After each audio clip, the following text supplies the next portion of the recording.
Alright guys, what's going on? So today we have probably one of the most groundbreaking videos we've seen on my channel yet to date, and it's going to be the new engine that's going in this car. Now I haven't quite showed you guys yet. We're going to go up and check it out firsthand, and it'll be the first time you guys see it as well as the first time I see it. We sold the 410 FE for this thing. I bought it, had a bunch of cool plans for it, but the price tag just was not there for me. You know, it's 8-9 grand for a pushrod V8 that gets sub 9 miles to the gallon to make 500 wheel horsepower. It's not really that entertaining when you can do the same thing with the motor that we're going to be getting and make more power and get more fuel efficiency. So I think overall it'll just be a nicer driving car. So anyways, you can see the car now. In the last previous videos, we got a lot of the metal work done on the roof, which came out really good. Not entirely done yet, but either way, definitely a lot better than what we had here going. You guys like that? If you haven't seen this already, I'll put a card up and put it down in the description. Go watch how I repair the roof on this car by hand. A lot of man hours, over 20 hours in this roof. Takes a long time, you gotta be patient, but it came out really, really good. You can see the shape right here is all exactly what I wanted. So really happy with the way that came out. But yeah, this is gonna get a new heart. So we're gonna go out. Marty's gonna help me out today. We got his truck, he's gonna help us out, and we're gonna go pick up the motor, the new heart for this thing, and kind of walk you guys through the whole build plan for this car. So we're gonna take the truck up there right now. Oh, look at this unit. Dang, I don't think anybody's seen this thing yet. I don't think so. Oh, what's this? What is this? What does this do? Some sort of magic. What does that little GPS over there do? It's just a GPS. Okay, that's what I figured.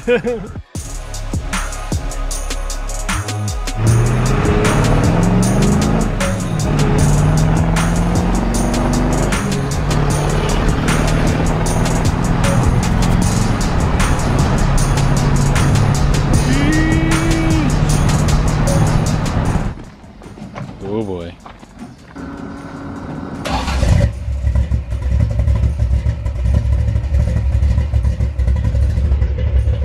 Nice.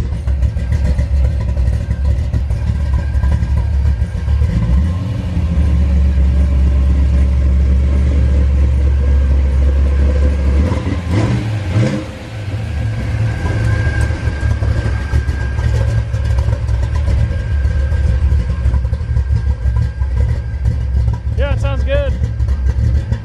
Sounds really good. Yeah, you'll fit. Oh, I like that.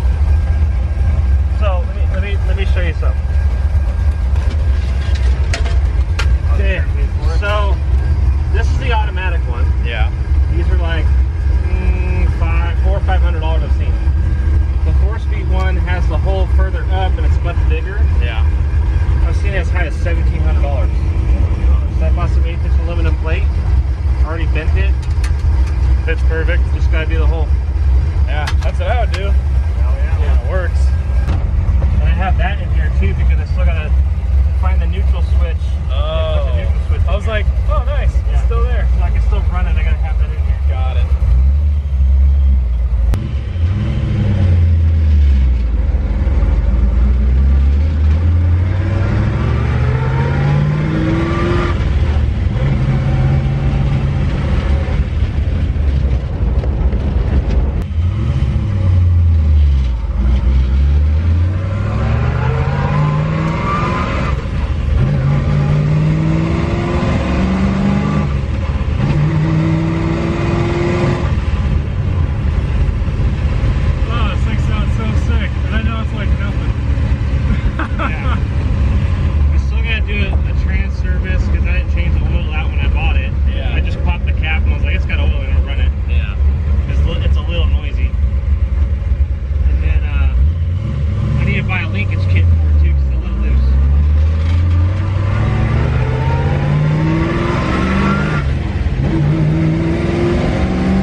clutch, but it'll spit that trash out my mouth.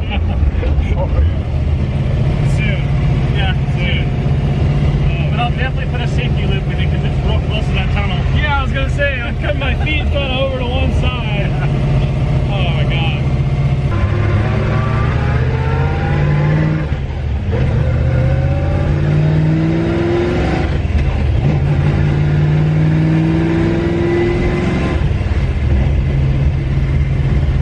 It sounds like they're straight cut gears.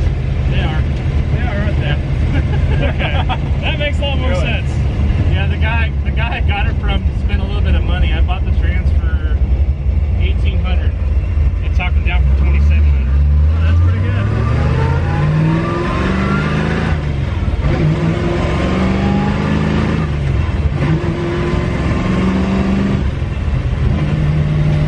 Man, that is something else. Oh my god. I see.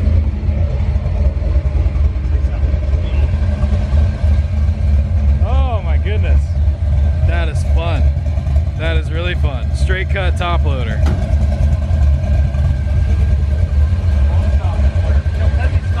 Completely stock. It's all stock. Yeah, it looks stock to me. It just has a really bad exhaust leak.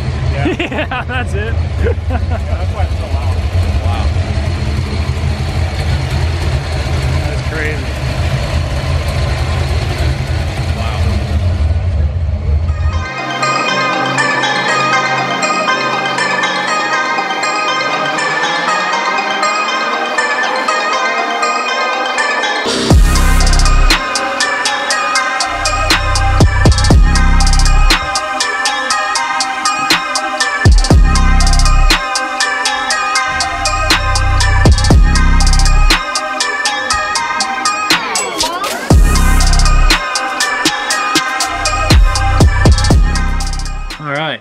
Out of the bread and butter of the video. This is a little bit out of my comfort zone, but nevertheless, definitely gonna be fun. So this is our new toy. This is a 2011 5 liter out of an F-150 that we are going to be somehow trying to stuff in my 64 Galaxie, because that sounds like fun. Let's do it. So you said it had low compression on a couple cylinders. It's pretty, it ran when it came here. Yeah. You know, nothing too crazy. It's a very obviously stock engine. Needs to be fully gone through, which we'll do. But we're gonna run through more of the plans with it when we get home. There's a couple parts there. We're not going automatic, so you get to keep that, kind sir. But I'm super excited. So nevertheless, we're gonna get the side of the garage, load it up in the truck in the sunlight, and we're gonna talk about this thing. It's gonna be a ton of fun. I'm incredibly excited to get my first mod motor. It sounds expensive, but yeah, I think so. So we're gonna get this thing loaded up real quick.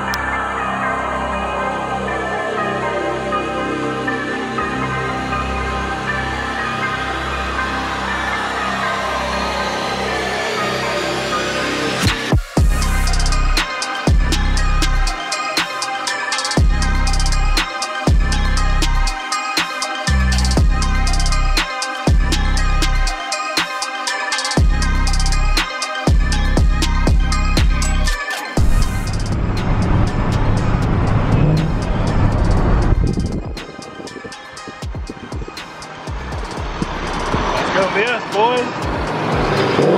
Nice.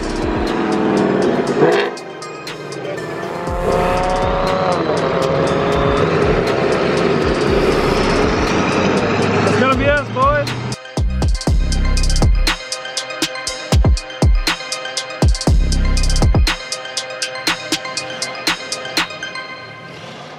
All right, just made it back, so now I gotta make this turd get out of the way. So I got a jump box on it because I killed the battery.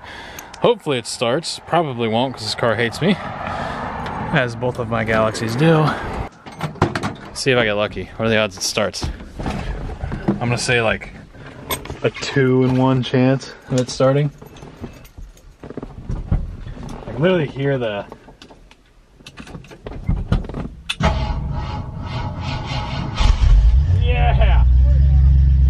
yeah, it actually started. I did not think it was gonna start.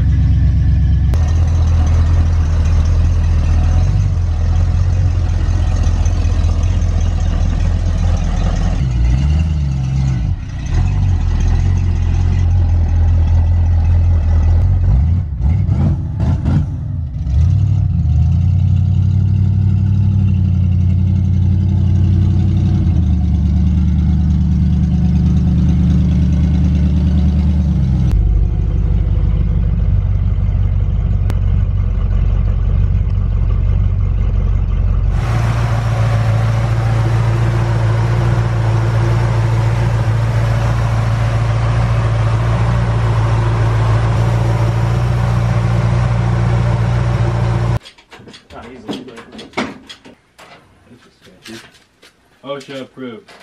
OSHA approved. Yeah, I like my verify. Oh. Yeah, it's fine. There you go. Yeah, it's got fine. Yeah, I'm just rotating over this slow. Yeah, you got it. Right there, Marty. Probably right about there. Can you go my way, Marty? Push. A little bit. That's better. That's there. Alright, so I've got everything kind of stashed in one spot now. So you can see here's the engine. That's the stock engine harness, which I'm pretty sure I still need. I'm not entirely sure if we're going totally standalone or what we're using for wiring it. Pretty sure I'm going to try to do some sort of standalone PCM for this thing. And then I have a set of manifolds and the headers. So this is the stock, because this is a Gen 1 2011 F-150 engine that was low on compression in 2 cylinders, like what we said. So this thing's going to get a refresh regardless. But this is the stock truck manifold that came on it, and then this is a GT Mustang Intake. I don't really know the differences at all. I don't really see too much of a difference, to be quite honest. It looks like our plenum's just a little bit different on this one versus this one, or the intake and throttle body at least. But like I said, I have no clue. The only thing I can tell you is I'm probably not going to be end up running this ugly plastic shroud cover thing, whatever you want to call it. This piece of plastic, I hate it. I think it looks ugly. I think it's just tacky. I don't like it at all. So that's probably not going to get ran at all. Factory wiring harness we'll be using. I'm assuming this will get ran either with a standalone or not. But it's nice to have whether I use it or not. But this engine is in current running shape. I could put this thing together and run it, but it's kind of useless because I know it's down on compression. I know it's not going to make adequate power. So right here we have the factory manifolds, I guess you would call it. They're kind of like shorty headers, basically. You know, driver and passenger side, and then it has the one catalytic converter right here. The one thing that I think I might end up doing is basically cutting them off the tubes and using the flanges to make a set of long tubes, because I plan to have some sort of a long tube in this car. I'm not a fan of shorties. I'm sure a lot of people aren't, and if you can run long tubes in your car, do it. You'll get a lot more power out of them, and it breathes a lot better. So I just know long tubes are going to be super expensive. I'm going to try to make them myself, because obviously nobody makes a coyote swap header for a 64 Galaxie. It's not a common swap at all. Yeah, it's here. I'm pretty ecstatic about it, and I was not thinking that I was going to be able to do this. This was an idea years ago, back when I first got the car, but I never thought in a million years I'd be able to afford it. But I want to be realistic with you guys. This is undoubtedly the most expensive project that I'm going to start kind of working my way into, hands down. I mean, you are not going to coyote swap any vehicle for under 10 grand. I don't see that, in a professional stance, like putting in actually nice engine, not just some junkyard motor. Like if I just put this together, found an MT82 or a 6R80 and put it together, yeah, you probably could do it for under 10 grand. But if you want a brand new motor making a good amount of power, 500 plus wheel power, and you want either a manual or a brand new automatic behind it, I don't see you actually reliably making that without spending the extra money. So 10 grand is a lot of money for a 20-year-old in college. So we have merch in the works. I'm just working with my t-shirt company, which is driving me insane. So I got some updates with that in the upcoming videos, but I'm hoping you guys will support me once we start getting this whole ball rolling, because I'm definitely gonna need some help, some funding help, when I'm actually starting to dig into this project. So as much as I would like to just dig right into this and start making motor mounts and getting this thing set, I'm getting the transmission ordered, which I haven't told you guys what transmission we're gonna go with yet. I really can't do it because it's just so much money. So I wanted to get the motor set in stone. So once again, a massive thank you to Chris for actually offering this motor to me for a good price. It's a good base to work off of. I find it a lot better to buy a core motor for 2-3 grand, whatever, and then rebuild it for another 3-4 grand plus, and then you have a brand new engine for under 10 grand rather than just buying a stock crate engine from Ford. That's definitely the way I would go, because then you can pick what parts go inside of it. There we go. So when I put the intake on, now you can really just see how large this engine is. This is not a small engine. I mean, they say it's 5 liters, but this thing is like double the size of the 410 that was sitting here. It's a lot wider and a lot taller. So this is going to be a tight fit, even though it's a full-size car, but I think we can do it. But yeah, I just can't get over it. I'm gonna have to stare at that. It's gonna be motivating, seeing this thing all the time. But so I've got a whole bunch of labor-intensive work on the car to prep it for this engine that I can do, while I'm saving for the transmission, the bell housing, clutch, and a lot of the other stuff that goes along with this. But I hope you guys are incredibly excited for this one. This is a step outside of my comfort zone for sure. I think it's gonna be worth it in the long run. We're gonna have one of the most badass Galaxies on the planet. That's my goal for this, is to have probably one of the coolest 64 Galaxies built, especially by a 21-year-old. So you can see in the work we've done with this so far, I think this is kind of a step in the right direction, and I think this motor in my car is definitely going to be a move, and I'm excited to see what it comes out as. I'm excited to see you guys' feedback, so let me know down in the comments what you guys think. Massive thank you again, Chris, for letting us ride that Torino and selling me the engine. There's a bunch of other cool stuff we'll probably end up picking up from him in the future, but we'll see that in another video. So with that being said, thank you guys so much for for watching. Leave a like, share it with your friends, comment down below. That being said, I'll see you guys in the next video with this motor, the Galaxie. Bye guys.